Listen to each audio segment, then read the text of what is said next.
Well, it's nine o'clock, and so I'd like to officially kick off our first session here of our virtual programming, which for the now 52nd annual every year except for 1 year, the COVID year, Louisville Conference on Literature and Culture, the LCLC, that it's a bright spot in my day to be the director of this august institution, and long may it continue.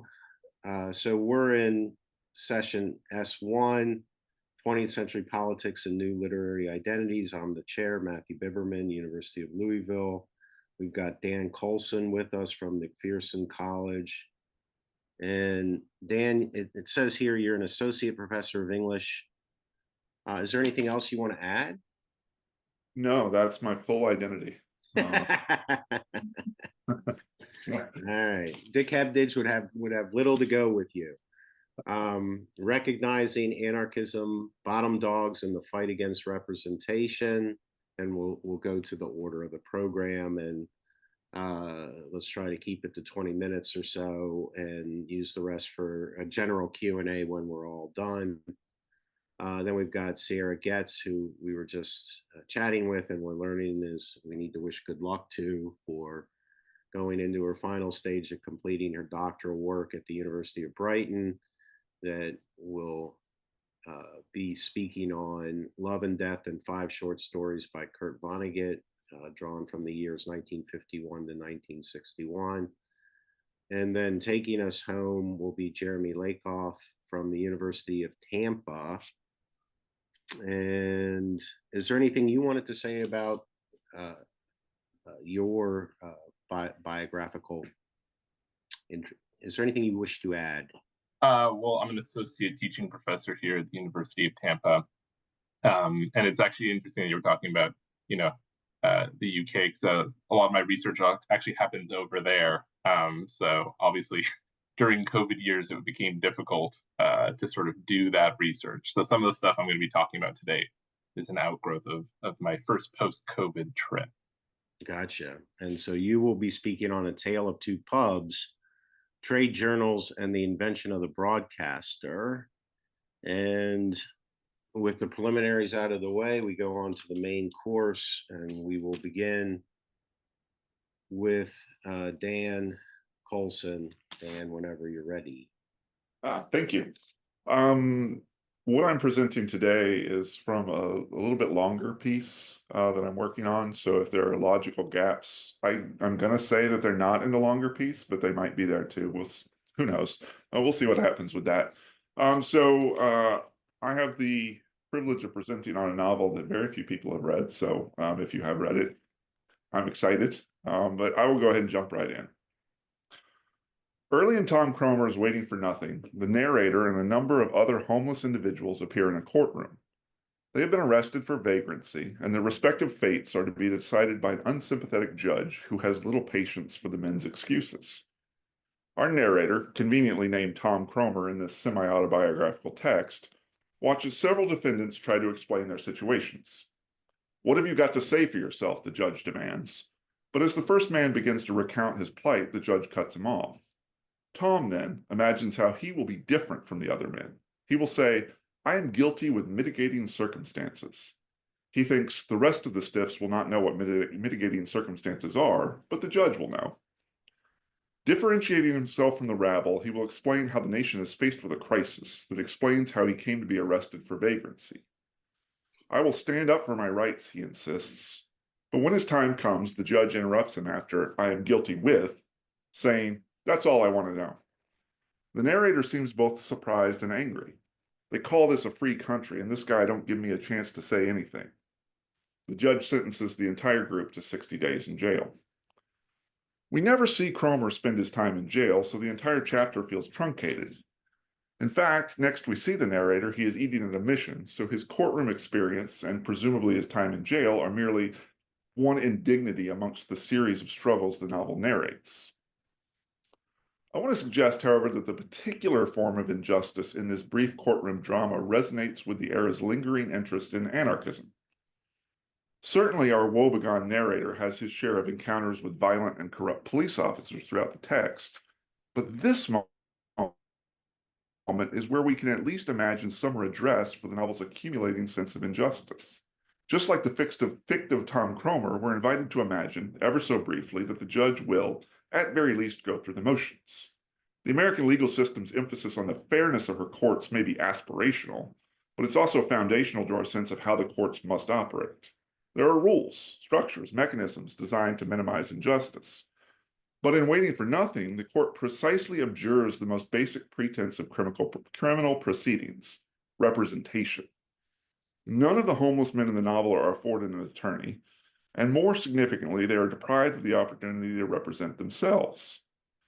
The act of representing in the courtroom is designed to produce legal truth, but the hasty judge who sentences Cromer signals the full measure of discrepancy between the haves and have-nots in the novel. He judges these Americans not just as guilty, but as unworthy of being represented as such. In my brief time today, I want to read Tom Cromer's Waiting for Nothing, published in 1934, as indicative of a strain of previously unrecognized anarchist literature.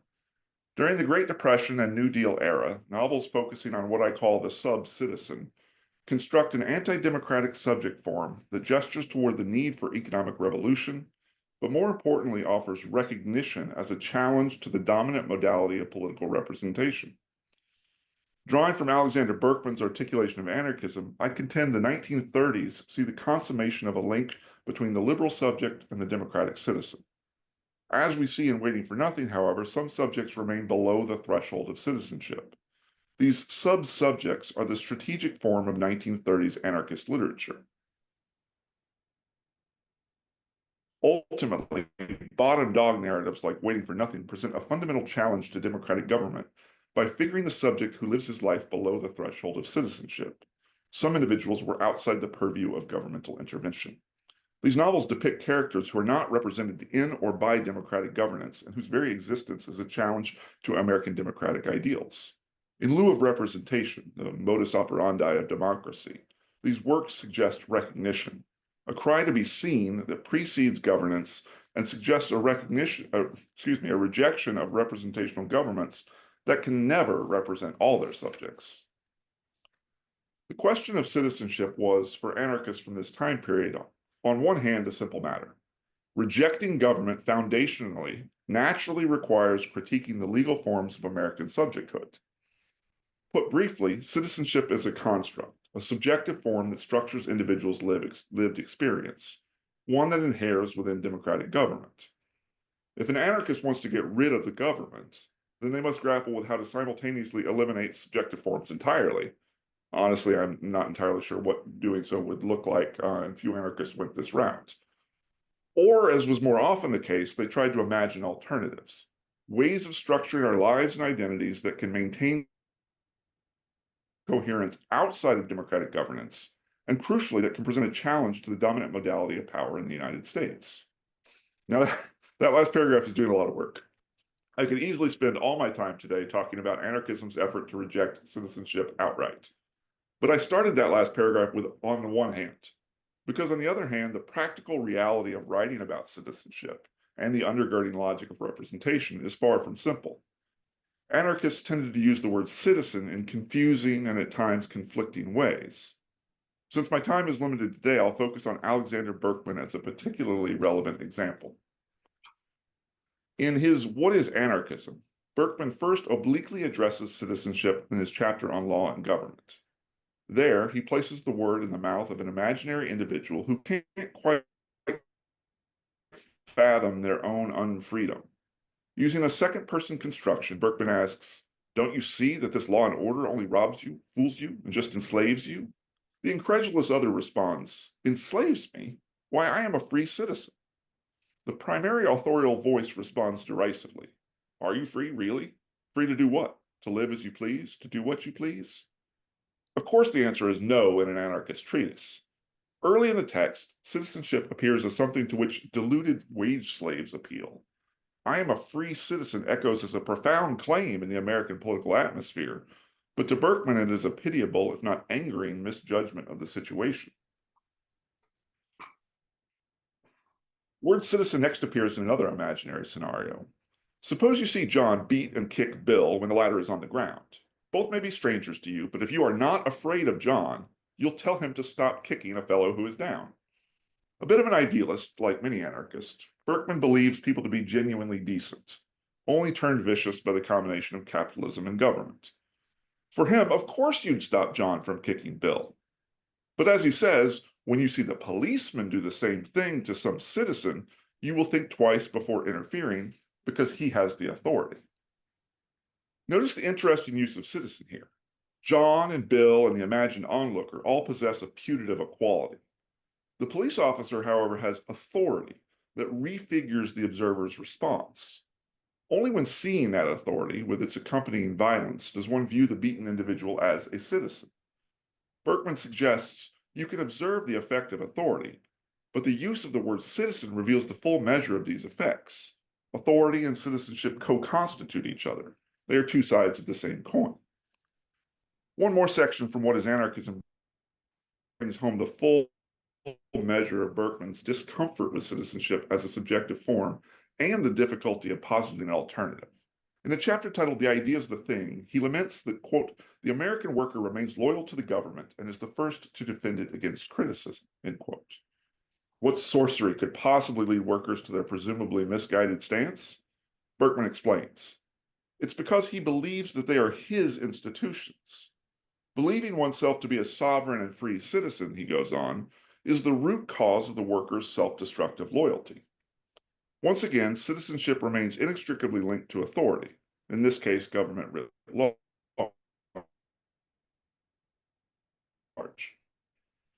Throughout his text, critique remains mostly implicit as he struggles to find alternatives. In my remaining time, I want to argue that Berkman and Cromer both appeal to a basic form of recognition that precedes representation and that offers a foundation for challenging extant government. Let me very quickly address one last key moment in What is Anarchism before moving back to Waiting for Nothing. With his boundless optimism, Berkman asserts that if the people refuse to recognize the authority of the government, the latter would be helpless. Recognition, then, is central to the sustenance of American governmental power. But, and this question is at the core of the intervention I'm trying to make today, what are the relationships amongst authority, citizenship, and recognition? I argue that bottom dog narratives fill the interstices left by Berkman's rejection of citizenship and his inability to fully articulate the alternative. I'm using the phrase bottom dog narratives today, and it occurs to me I should explain what that means. It comes from a novel by Edward Dahlberg titled Bottom Dogs, and is a term that has been applied to a small body of work exploring the lowest of the low during the Great Depression, a subset of so-called proletarian literature. Notably, most bottom dog narratives are not explicitly radical. Tom Cromer is no Mike Gold. In these novels, characters are typically homeless, always destitute, and I claim they present sub-citizens, individuals who exist in a liminal relationship to governance. Because they lack all power and money, they remain outside the proper bounds of liberal subjecthood or citizenship. During the New Deal, the masses of unemployed and impoverished people were certainly a site of government, a group on which authority is to be exercised. But if Waiting for Nothing is any indication, there is no hope the bottom dog protagonist can rejoin civil society. Frankly, there is no hope at all. The novel concludes with the narrator watching an old stiff die, then ruminating on his own plight. What is a man to do? I know well enough what he can do. All he can do is try to keep his belly full and find himself a lousy flop a night. Day after day, week after week, year after year, always the same. 3 hots and a flop. The sub-citizens must dedicate all their attention to the most basic needs, food and shelter. As the novel suggests throughout, bottom dogs have no energy to exercise the rights and responsibilities of citizenship, even if they were viewed by their fellow citizens as co-subjects collectively governing the nation. Ultimately, they are a problem to be managed by government rather than part of a democratic mass. Cromer's protagonist falls outside the fundamental, if historically incomplete, promise of American democracy, the inalienable ability to represent oneself through the democratic process. The primal call of the bottom dog narrative echoes the uncertain specter of what I call anarchistic recognition. Berkman knew that authority depended upon recognition, and that citizenship was a fundamentally flawed way to structure the subjecthood of those who mean to be free. Cromer, with his matter-of-fact acceptance that the stiff will always suffer, goes a step further. By acknowledging the impossibility of a bottom dog's political participation, he lays bare the lie of American representational politics. What then can one hope for if the exercise of democratic citizenship is off limits? Recognition, a cry to be seen. The fictional version of Tom Cromer is well aware that he is invisible. They do not look at me, he says, and if they do not see me. As I began meandering toward a conclusion, I'd like to look at two parts of Waiting for Nothing, then return to the courtroom scene that opened my comments.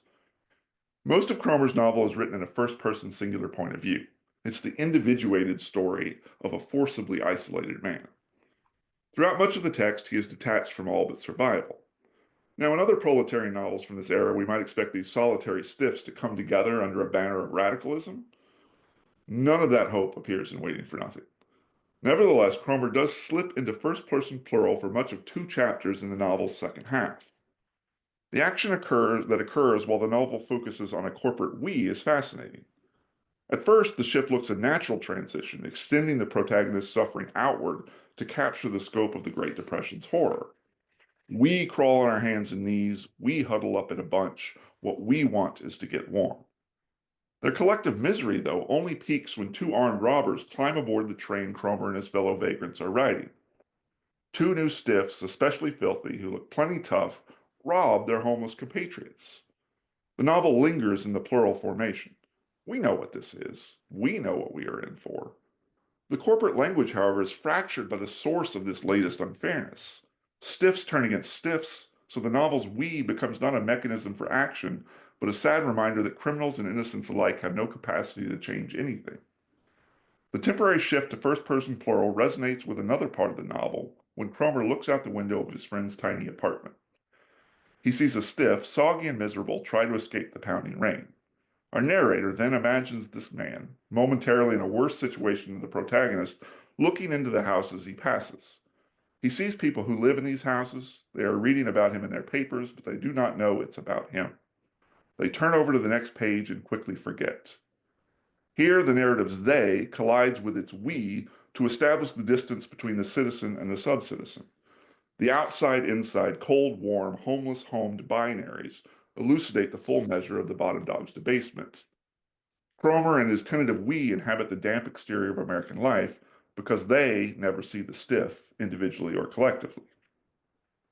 I close then by returning to the courtroom, the moment that most clearly signals the novel's sense that sub-citizens are those unworthy of being represented within the trappings of American law and governance. When the judge interrupts Cromer's explanation, the narrator becomes frustrated. He don't give me a chance to say anything. I will not stand for this. Then, literally, all he does is stand. I stand up on my feet. Everybody looks at me. The judge gets red in the face. He yells for me to sit down. I do not sit down. Eventually, a cop pulls out a blackjack and starts over to me. Resignedly, he thinks the stiff hasn't got a chance, so he sits back down. In the context of the novel, this isn't surprising. It's not a feel-good book. Of course nothing happened. Otherwise, he wouldn't still be waiting for nothing. This moment of defiance, however, points to the simple call to be seen. The court foreclosed on the supposed right to representation, mirroring the failed promises of U.S. governance to be a representative authority. The Bottom Dog novel then intersects with American anarchism's efforts to conceive new modes of thought and politics. For both Cromer and Berkman, representation is at best broken, at worst irredeemable. Recognition, though, remains as an act of political defiance, a desperate cry to be seen, an alternative to representation. Thank you. Thank you. Well, I believe Dan got us going with it. And that is a book that I'm eager to seek out now, listening to you analyze it, and we move on to Sierra. Apologies in it. There's a bit of construction going on my street, so if that comes in, just apologies in advance. Other than that, going to just jump right in. There exists a consensus throughout literary circles that the value of the short story has amassed little critical attention since its rise to prominence in the 19th century, at least compared to the novel. Often considered, as William B. Ward Jr. posits, a literary stepchild, a latent genre which did not quite fulfill its youthful promise. This notion exists, it's been argued, due to both the brevity of the short story and its tendency towards exclusion, as opposed to the novel's tendency towards inclusion, as John Barth notes, as well as the newness of the genre itself. It is also possible that this lack of critical attention to the short story exists due to the inability to define concretely which elements compose the structure of a successful short story. There is an impossibility to articulate in many circumstances what distinguishes the short story beyond just the why of storytelling that exists in any literary form, as the short story can present a traditional plot structure with a beginning, middle, and end, but it is not required. Alan H. Pascoe writes, "The hope of contriving a definition of short story which will remain useful until the end of time will only be possible when the short story dies as a genre, thus upholding the idea that the most beneficial aspect of the short story is, as maybe people like Paul Zimthor would write, their orientation towards the present and their latent question of what comes next, which is often left unanswered in the short story." Whatever has lacked for the short story in literary criticism has been countered by a strong audience, as the short story has remained popular for average readers, perhaps due to, as Ward would describe it, plots, situations, and characters which could be quickly and easily understood. This characterization functions alongside Barth's acknowledgement that the short story became more widely read due to its pedagogical assets, particularly during the 1960s when American fiction saw a rise in both publication and popularization of the short story. Basically, that the short story is both digestible as well as emotionally poignant made it a good candidate for educational purposes as well as leisure reading for the average consumer. But most importantly here, in relation to my work, is that beyond plot structures and definition, the particular 20th century style of what is kind of called slice of life stories, which, quote, reflect the confusing and complex formlessness of life itself, began to embody the particular ideologies, fears, and revelations for readers as well. This view is often held by those of the New Criticism movement, which places importance on what they call the flash of insight of these stories from prominent 20th century authors writing short stories at the time, like Hemingway, which is a bit comparable to a Joycean kind of epiphany moment. I am going to argue here that Kurt Vonnegut's work has made some interesting contributions to this class of author. He's briefly noted by Ward as holding a place within the list of what he calls modern mythic short story writers. Ward was writing on this genre in the early to mid-1970s. But Vonnegut is not frequently canonized or talked about for his short stories. The most often mentioned of his work in this category by scholars are those stories of his which exhibit strong science fiction traits, which function in alignment with his beloved novel Slaughterhouse-Five. This paper will shift the academic focus a little bit to 5 what I think are often ignored stories from Vonnegut's collection called Welcome to the Monkey House, in order to assert the notion that Vonnegut's reputation as the representative post-World War II American writer, as Donald E. Morse describes him, lies beyond his extraterrestrial novels and is well exhibited within his realist themes of love, death, and rebirth in this short story anthology. Furthermore, it is relevant to note that these early Vonnegut stories were published between 1951 to 1961, with the earliest story that I'm going to analyze here published almost 2 decades prior to the release of Slaughterhouse-Five. So I believe they kind of provide an important insight into the development of Vonnegut as a writer, who's able to embed his personal experience of history's greatest atrocities and what he witnessed in World War II within this kind of fictional narrative. So beginning with an early Vonnegut story from 1951 called the Eufio Question, the idea of commodifying happiness is explored, with the terrifying notion that this, quote, epidemic of loneliness can be cured if it is contained in a product which proves marketable to the masses. In this story, scientists are able to tap into outer space frequencies in order to emit pure euphoria over the radio, or as it's called in the narrative, synthetic peace of mind. The end result is a room full of people so distracted from reality by this overwhelming euphoria or joy, when they awaken, they're sick, hungry, and emaciated. Furthermore, the men who discover it become entangled in a debate over how to best make a profit from this discovery despite its clear dangers.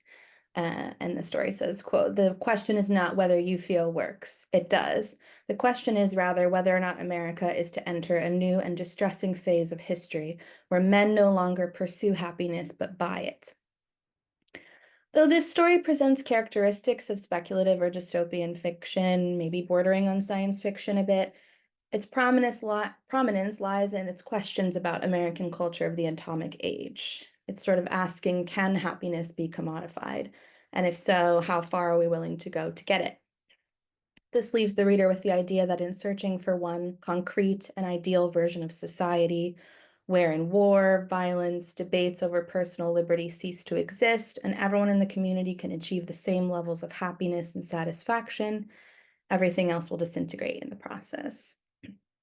I think this is also well represented through the cast of characters who fall victim to this UFO that's emitted in the house, as they range from the scientists who developed the product to their wives, children, a milkman, and a police officer, equalizing them all in the process. It is, in a sense, Vonnegut asserting that true dissatisfaction and pain was a shared experience in post-war America, and there's no method or product which can ease the disillusionment felt in the aftermath of such great loss, the only path forward being the acceptance of pain and reality. In the next two stories of consideration, one called Adam from 1954 and one called The Manned Missiles from 1958, new life born out of a period of atrocity and mass death, as well as how we define identity and nationality and grief is represented here, prompting the question, what remains of war mentalities in birth and then afterwards in death? In the story Adam, a young Jewish father, Heinz, is elated at the birth of his son and immediately saddened that everyone he attempts to celebrate the news with is somewhat underwhelmed. As the birth of a child for them has become so commonplace and mundane, it is seen as nothing remarkable. There is a sense of numbness of life after the war demonstrated here, leading to kind of a dangerous form of individualism. As Heinz declares in the story, quote, "There are too many of us, and we are all too far apart." The story presumably is titled Adam, as even though the child born is named Carl, to survivors of the Holocaust, any child born after atrocity is almost biblical in nature, a rebirth of society and symbolic of an extraordinary means of survival in these post-war years, particularly for such a marginalized community. His wife remarks at the end of the story, quote, "They couldn't kill us, could they?" Knowing in this instance that their shared understanding and love must be, for now, between them and significant for them, as the rest of the world cannot yet measure up in the same manner that they should. In the manned missiles, two fathers, one Soviet, one an American, exchange letters regarding the death of their sons in Cold War missions to outer space. Both men write poetically on the aspirations and good-hearted nature of their sons who died, leaving the impression that in death there is no room for further animosity once predicated on political tensions. The Soviet father in the story recounts, quote, "It was not for the Soviet Union, but for the beauty and truth in space that Stepan worked and died." The aftermath of war in both of these stories repurposes identity as something which reaches beyond war efforts or patriotic duties to one's country. Human connections are valued above scientific achievement or historical conflicts. Grief becomes a shared form of expression which defines this decade, no matter the nationality or position of the protagonist. Both stories caution the remembrance and retrospective analyses of the war as focused solely on scientific progress or the destruction of tangible belongings, restructuring a vision of World War II's grief as pertaining to what has been left behind amidst the lost, in an emotional sense. These stories convey the inability to measure or define love and grief in any structured, linear manner at the end of a decade fraught with political tensions. Here, Vonnegut seems to be writing that what will remain long after death and destruction and persist is love. Final two stories of consideration, Long Walk to Forever from 1960 and Who Am I This Time from 1961, depict very briefly the departure from bleak alienation experienced throughout American society in the decade prior. In emerging from 1950s culture of conformity and alignment with patriotic duty and other traditional family values, Relational love in the early 60s, as a result, became explicitly intertwined with an understanding of personal identity, most clearly in these stories. How do we define ourselves after having been defined by others for so long, is the question that both of these stories seem to be asking. Long Walk to Forever depicts a young soldier, Newt, who has returned home against strict orders in order to confess his love to a childhood sweetheart who is about to be married to another man. His defiance of orders is the first notion that this story symbolizes more than a romantic moment of insight, but is also promoting, in a way, insubordination in favor of genuine human emotion and desire. In Catherine, the love interest, and her choice to walk forward with Newt despite what she has promised to others, she asks, quote, "How did we get so far from home?" and is given the reply, "One foot in front of the other, through leaves, over bridges," suggesting in a sense that time moves in a linear fashion beyond what was once familiar. But there's a perception of moving forward nonetheless, even though the grief and the emotions are not moving in a linear fashion. And that the story chooses to end with a hopeful connotation rather than a tragic one is also notable. Finally, Who Am I This Time sees young actor Harry repeatedly cast in small-town theater productions due to his astounding capability to fully embody any role on stage, in contrast to his apathetic and unbothered offstage persona. While the narrative eventually evolves into a romance that forms from his being cast as Romeo in Romeo and Juliet, it can be argued that the most pertinent part of this story is Harry's profound nonchalance and just kind of utter lack of emotion when he's given these roles.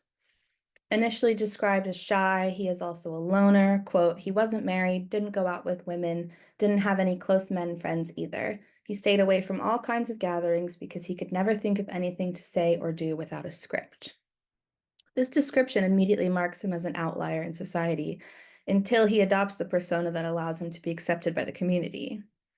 The willingness he shows to take on any theatrical role he is given without further questioning or even intrigue, and then his ability thereafter to detach from his real persona and sort of completely become the character, in a sense, is symbolic here of a lost identity in post-war America. His acting is such a departure from his offstage personality, it leaves the reader to question whether his love and eventual marriage at the end of the story is also just an act. Those stories, such as the UFO question that I talked about first, rely on a technological advancement to develop the narrative. The realism in the stories of this case study is still persistent, as the aforementioned flash of insight that we get from each narrative is reliant on a return to themes of love and death, and how both concepts had to be redefined and rediscovered for those living in 1950s America. Within a decade defined often by extremes in both social and political landscapes, moral panic and paranoia, Vonnegut is able to represent here the inability to reach true satisfaction in a conformist, commodified society emerging from global tragedy, yet softly portraying the ways in which the very human desire and unyielding search for it remains nonetheless, despite everything. In this way, he joins the prominent short story authors of the mid-20th century in, ironically, providing comfort through his brief representations of the incomprehensibility and inconclusiveness of life after the war within these narratives. Thank you.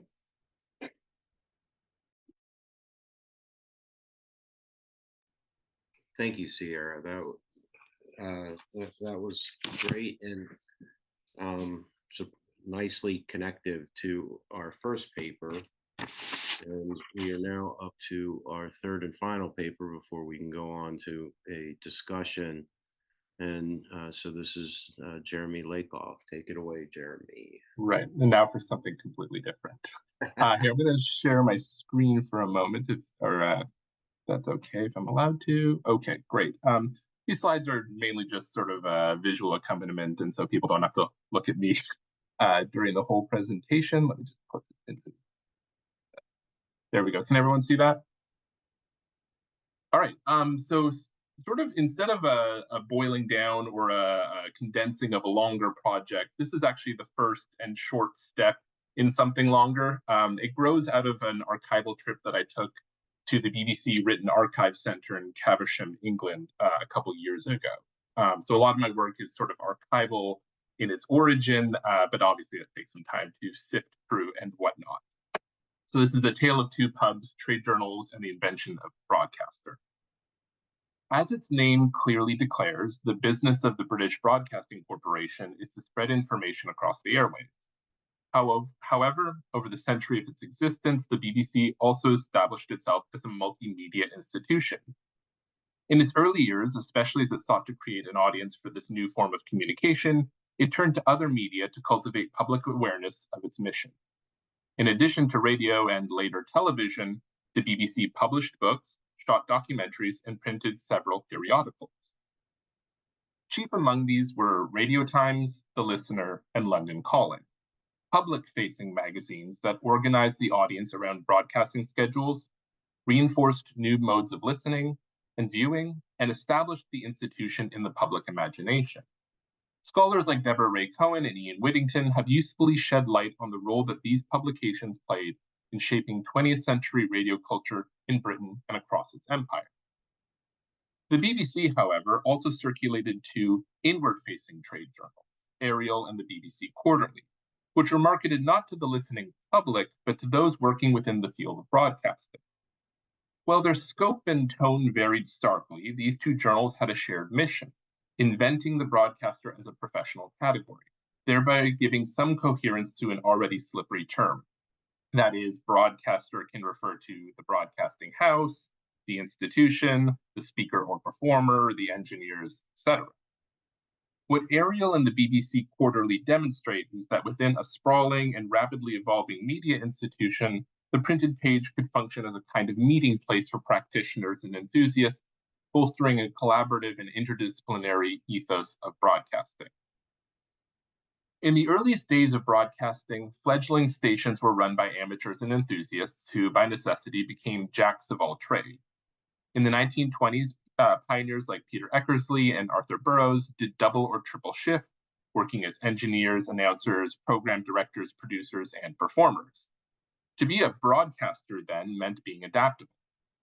Through the 1930s, however, the explosive growth of the BBC meant increasing specialization and compartmentalization. As the institutional structure solidified and the radiogenic art developed, new employees were being recruited for and trained in advanced techniques and skills. This siloed off one department from the others, creating an environment where, quote, the people working in one watertight office neither know nor care who works in the next watertight office or what it is they work at, end quote. Recognizing the benefit of generalist knowledge, flexibility, and a unified workplace culture, the BBC made some attempts to counteract this. For instance, it established the Staff Training School in 1937, whose broad syllabus touched on each facet of broadcasting. The trajectory of the BBC, however, was toward a kind of walling off between units and departments. As on-air and technical roles became increasingly distinct, the BBC was in danger of developing a two cultures problem, where the needs and perspectives of each would be ignored by the other. It is into this professional milieu that the trade journals, Ariel and the BBC Quarterly, emerge. While they certainly did not solve the issue or rekindle the pioneering ethos of the 20s, they addressed the staff's need for interdisciplinary connection and collaboration. By speaking to and hearing from each other, these various professionals could reveal what being a broadcaster looked like to them and take positions on what the future of the medium might be. This was not without debate or disagreement. Indeed, the pages of these journals hosted many differences of opinion, but these communication channels within the institution cultivated a discourse community that could foster mutual respect, understanding, and improvement. This community-oriented ethos can be found in the origin of Ariel in June 1936, which grew out of the BBC's earliest staff magazines, The Saveloy and Heterodyne. These predecessors were mainly BBC club bulletins intended to give updates on social events within the corporation. Ariel, however, was a more robust quarterly publication featuring editorials, spotlights on regions, departments, and employees, reflections on notable broadcasts, staff-composed poetry and fiction, picture pages with employee portraits, veteran retrospectives, travelogues, and more. Touching on all aspects of life and work at the BBC, as well as a broad cross-section of its hierarchy, from the boardrooms to the boiler rooms, Ariel targeted a general readership within the institution. It was available for free within the BBC for 75 years before the print edition was shut down in 2011 in favor of an online newsletter.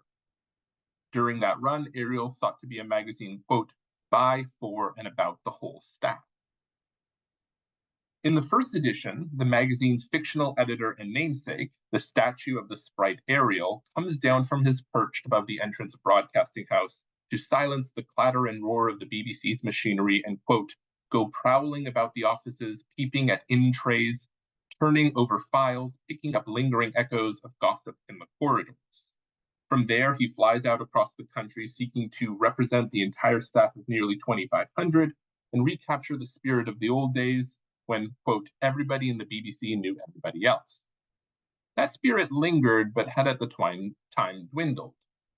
What is notable about Ariel is that it reflects a staff-driven, bottom-up attempt to rekindle a collaborative ethos at the BBC, where each member could envision themselves as a broadcaster, regardless of their specific role.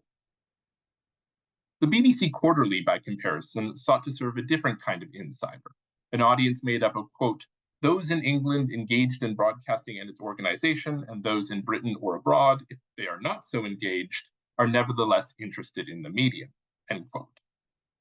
In other words, this publication addressed readers who work at the BBC, but insofar as they belong to a broader transnational category, the community of radio enthusiasts. Indeed, according to an internal BBC memo circulated in 1943, the journal grew out of a desire for an institute of broadcasting that would serve broadcasters across borders and help broadcasting, quote, attain recognized professional status like architecture, engineering, and so on. This is an imagined community at once narrow and broad.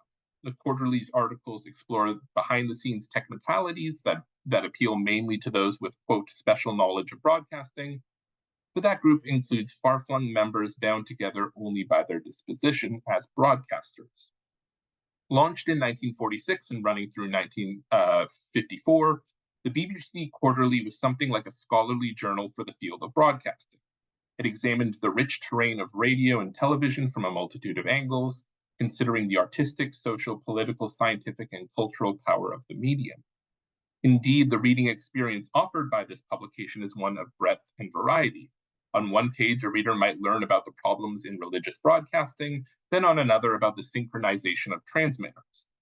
While other publications, such as the BBC Yearbooks, had previously sought to take deep dives into this field, the Quarterly's regular publication and diverse contributors created a space for collegial exchanges and debates about the nature and future of the medium. During its brief run, the BBC Quarterly hosted an impressive range of authors who energetically shed light on their corner of the world of broadcast. Administrators, producers, engineers, performers, politicians, diplomats, historians, scholars, poets, and many others used this venue as a vehicle for hammering out the social and cultural function that broadcasting would play both in England and abroad. Its pages attracted articles from the likes of Sean O'Whalin, Dorothy Sayers, Val Gielgud, Henry Reed, John Reith, and more. Bound by a shared investment in the medium, they both broadened and deepened the readership's understanding of both the art and science of broadcasting. That isn't to say, however, that this breadth was always easy to achieve. A persistent problem noted in memos by the Quarterly's editor, Alan Thomas, was the challenge of soliciting technical and scientific articles, which usually appeared in the concluding pages of an issue. While there was no shortage of new research to share and promote, the engineers of the BBC were of the opinion that their work would be better suited to specialized outlets, resulting in some foot-dragging and editorial frustration. Nevertheless, the journal's commitment to balancing social, artistic, political, and scientific content speaks to its thoroughgoing interdisciplinary ethos. While it could not unilaterally solve the two cultures problem within the BBC, the Quarterly made significant strides to getting the two sides to tune into each other. Ariel, by contrast, appears to have had less difficulty soliciting contributions from a diverse range of BBC employees. Its pages included everything from reflections from equipment managers to interviews with telephone exchange operators to a portrait of a boiler room worker captioned with, quote, a picture not many would connect with broadcasting.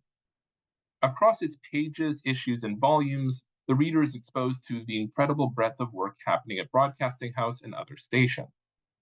To quote the magazine's fictional editor Ariel, Prospero and I were amusing ourselves the other night working out an alphabetical list of broadcasting's trades and professions. We had a good list among the P's: painters, poets, professors, pianists, plumbers, planners, publicists, purchasers. End quote. While each had their own distinct function within the ever-growing corporation, Ariel sought to reinforce a sense of common cause, reminding its readers of how their work interfaced with seemingly distant facets of the BBC. Whether in a survey of control room operations or a sketch of how sound effects technicians work with their producers, Ariel's articles painted a portrait of collaboration across technical and professional divisions. From its vantage point in the thick of broadcasting, the broadcaster was not a singular role or category, but an amalgamation of individual efforts fueled by a common passion. If Ariel depicted Broadcasting House as a convivial, though somewhat chaotic professional environment, the BBC Quarterly imagined it as a forum for active debate about high-order concepts, whether about radio and mass psychology, radio's ability to foster world peace, or the proper aims of public intellectualism. Across issues and volumes, authors would lay out their arguments and respond to previous articles on those topics. Their dialogues, while remaining good-natured, staked out competing visions for how broadcasting shaped or should shape modern life. To provide a brief example, across several volumes from 1949 to 1952, author-broadcasters Henry Reed, Ronald Peacock, and Sean O'Whelan debated whether the BBC should step up as a patron for the literary community, and if the works that they produce for the air should aspire to print worthiness, or some other standard endogenous and specific to radio. These kinds of debates demonstrate not only how broadcasting was touching every aspect of contemporary life, but also that the medium was drawing an increasingly diverse range of professionals and thinkers into its orbit. A careful reader of the Quarterly would be immersed in a panorama of issues all discussed on the specialists' terms. This trade publication thus made an implicit argument that a fuller view of the medium, whether among professionals or dabblers, necessitated being versed in a host of ongoing debates and participating in the cementing of institutional memory. The category of the broadcaster then was something akin to an interdisciplinary scholar, a specialist who eagerly sought out ways to connect their knowledge to related fields of study and work. One of the functions of institutions like the BBC is to create and reinforce social structures, to provide coherence and continuity to human life by serving a community, and by virtue of that service, creating the public sphere as a shared common good. At the same time, it can be said that institutions also create parallel internal society, social networks of agents who navigate the institution and in turn give it shape. Much has been said about the role that radio played in recreating modern public sphere in the early 20th century, but at the same time, there emerged intra and inter-institutional professional communities that formed the field of broadcast. The BBC used multiple channels to make its mission and work visible to the public, but others, like these two periodicals, remained largely obscured from view. While the BBC often presented a facade of confident institutional authority, behind-the-scenes discussions among its members about the role and purpose were often a bit messier and more contentious. By presenting competing visions of what broadcasting could or should achieve, they also sketched out their own understanding of what made a broadcaster. Though this institution and the internal society it created was vast, each worker played a part in creating this new art. Trade journals like Ariel and the BBC Quarterly allowed that work to become internally visible and thereby created a connection from each part to the whole. In other words, the broadcaster, the BBC, comprised of many broadcasters. Thank you.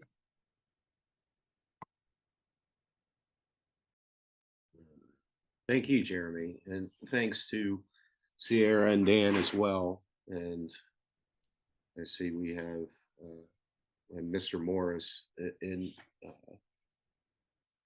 auditing. So we certainly have time, quite a bit of time for conversation. So I'll open it to the presenters to if they have additional thoughts they want to share now, having read their papers, or if they wish to comment on each other's work. I can't wait for Jeremy to finish his project. I want to hear the rest. Yeah, One of I these agree. days. One of these days. Yeah, no, just to comment on that, I suppose, like this is something that really kind of opened my eyes to the challenges of doing archival research in the time of COVID, right? So I was planning this trip in the summer of 2020 to the BBC archive, and I got my funding all lined up in the in the previous fall, only to have that kind of blow up. And so this has been a long process, right? Just kind of getting over there. And one of the challenges of this is that just the scarcity of these materials and the fragility of a lot of it, right? It's all degrading. You go into this archive and everything's on these very thin pages of the triplicate type ups and whatnot. And it's a kind of fascinating experience to just watch it all decay away. And trying to scramble to gather as much information as one can. It's been a challenge, to say the least. Mm-hmm. What do you see a full monograph out of it, or what's the end goal? Yeah, so it's part of a larger project that I've been working on about how broadcasters used different channels of publication and performance to sort of comment on their professional disposition. So another chapter, part of this project, has to do with like self-referential radio plays, like radio plays about being on the radio. I've done some work on memoirs written by broadcasters, which in the 1930s, just as kind of the first wave of broadcasters were retiring, they were like all publishing their memoirs and autobiographies, which kind of ties in with what I said about in Ariel. You get a lot of articles from like kind of wistful reminiscences about early days, right? The good old days. And so it's kind of an interesting publication to look at through that perspective, right? Just kind of is a platform for people to try to preserve some of that institutional knowledge, or you might call it like pioneering ethos, if you will, as they're on their way out of the institution. I had a question for Dan. I wasn't familiar with waiting for nothing, so I was intrigued by that, and the discussion that you had about this sort of proletarian lit and bottom dog, which was a term I had not heard of, and anarchism. Is this part of a study of anarchism or 30s era pulp American lit? What's the larger research project here?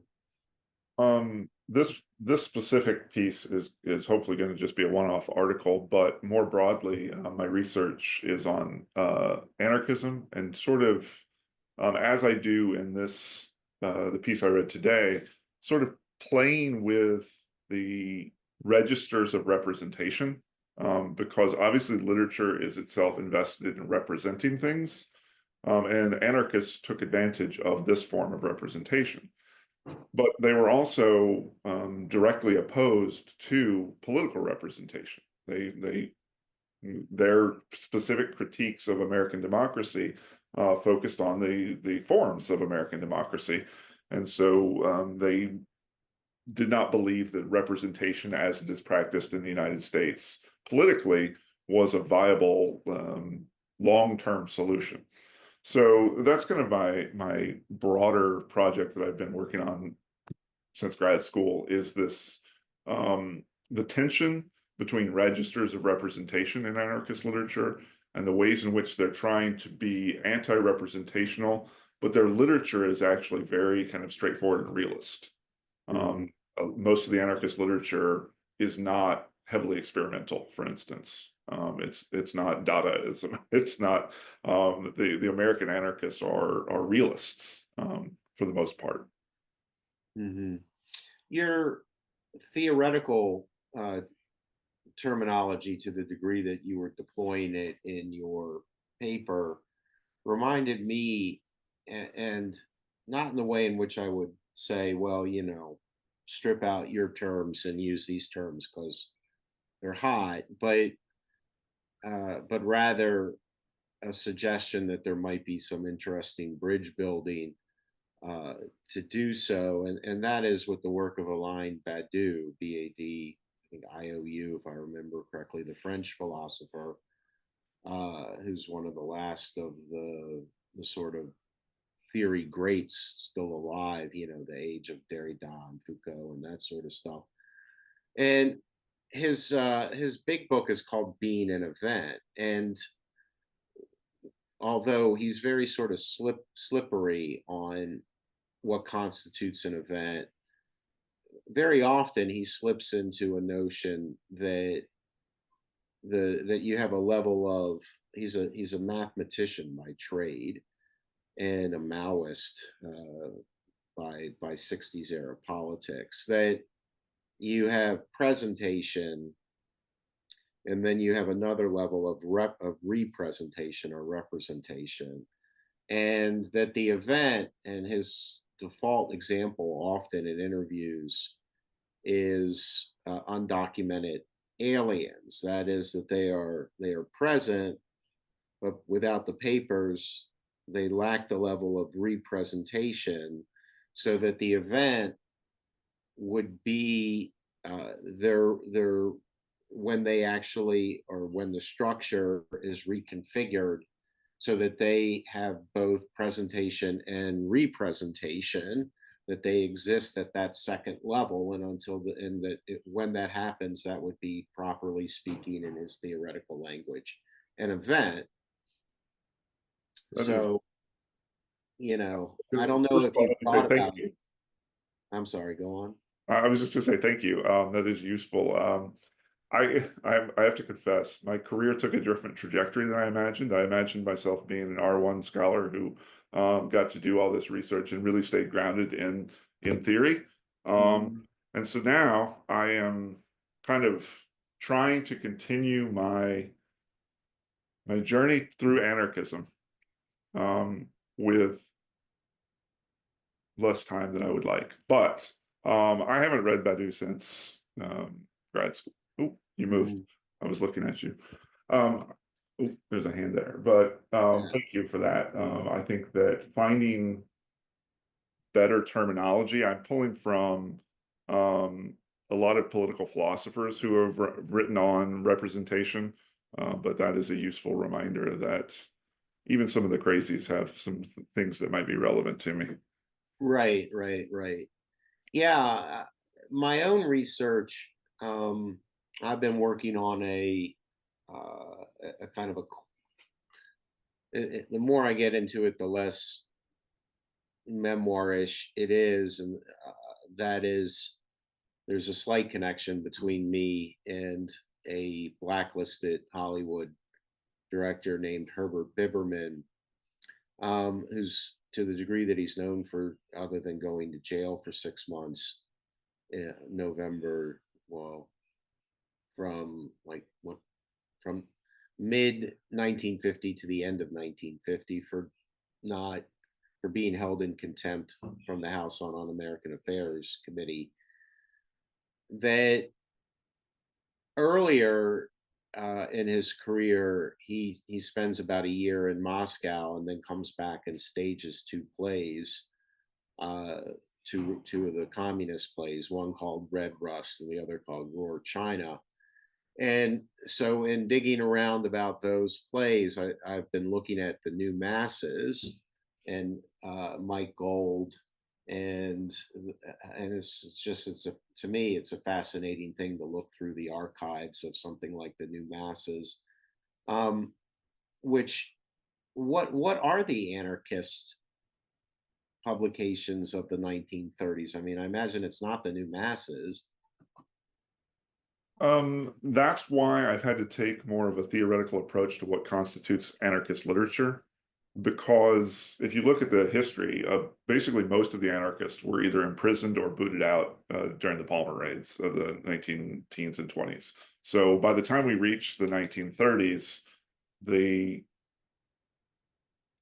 the corpus of self-defined anarchists in the United States is very small.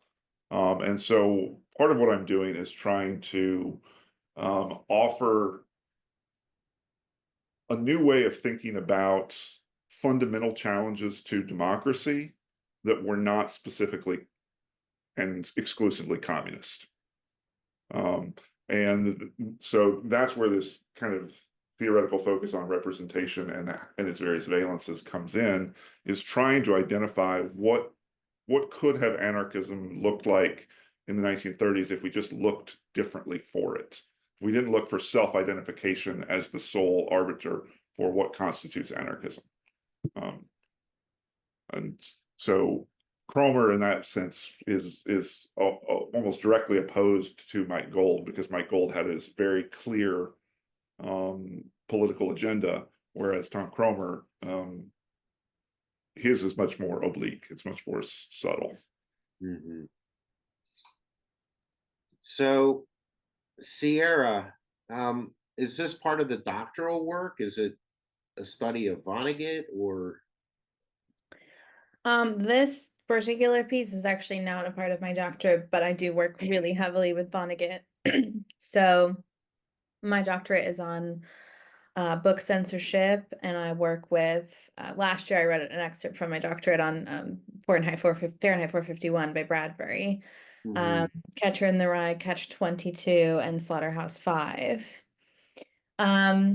So this section is not, I only work with Slaughterhouse-5 specifically, but then I was looking into Vonnegut short stories, and I write so much about his science fiction qualities and how they're representative of cycles of trauma and representing what he went through historically. And I thought there was so much to talk about in these little short stories. The most well-known stories of the collection are Harrison Bergeron and Welcome to the Monkey House, which are great, great stories, but they're very science fiction. And I thought some of the most poignant ones were these ones that were actually very realist. And I think it helps me understand Vonnegut and his origins of writing, because this were all before he blew up in popularity and fame, which is why I don't use them in my thesis, because my thesis is all about controversial fictions and censorship by the government.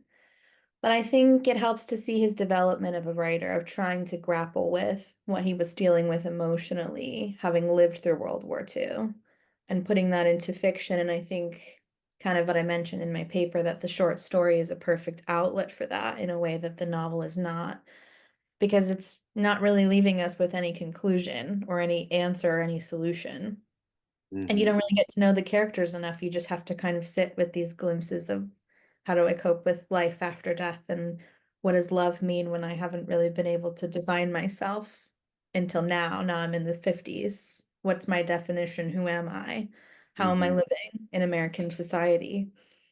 So it started with that who am I this time story, which and the Eufio question. I mention them a little bit in the doctorate, because I'm fascinated by this idea that I think is very American of, how do I achieve happiness? And I think there's a thing going on that's connected to book censorship of, we'll be happy if there's no fighting, and if there's no conflict, and if there's no disagreements. So we'll get rid of anything salacious. But then when we get rid of that, what's our identity and who are we? And how do we form opinions about anything if we're just trying to keep everybody happy? And what is happiness? So that's kind of how the idea came around. I wanted to just dig a little bit deeper into Vonnegut, and there wasn't much scholarship on his early stories, and I thought there should be. Gotcha. So, Sierra, you mentioned I don't know if it was, well, you talked about, if I remember correctly, it was Barth, I think, John Barth, I think you said, that talked about that stories kind of get mainstream because they lend themselves well to pedagogical use. But at the same time, you also talked about it, this short story form, as a kind of that there was this sort of anticipatory excitement around the short story, that it would rise and come to sort of dominate the cultural landscape, and that as you seem to suggest, that didn't happen.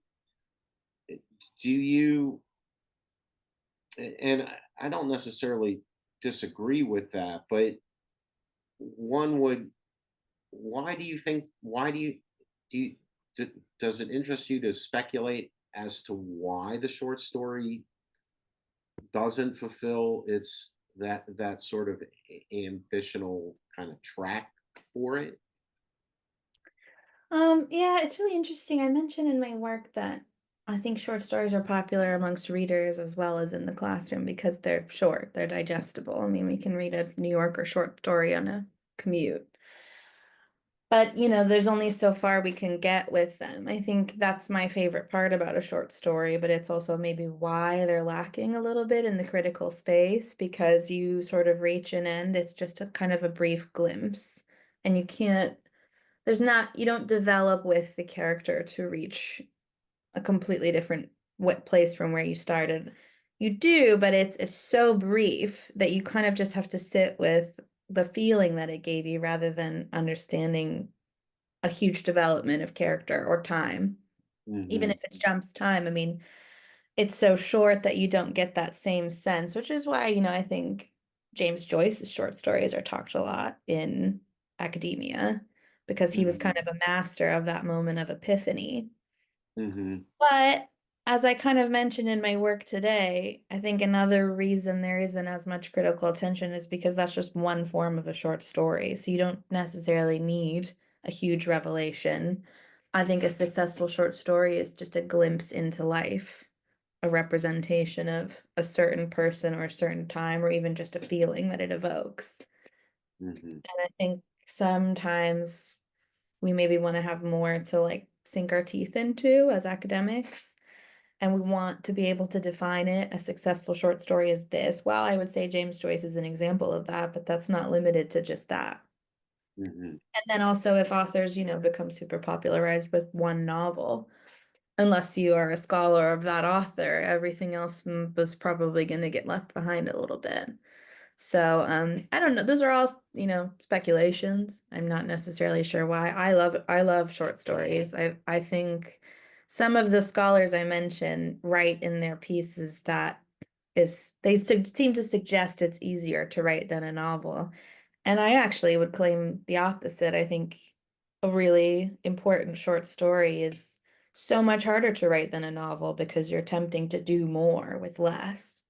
Mm-hmm. So, yeah, it's experimental as a genre because of how short it is, how you're going to use that space.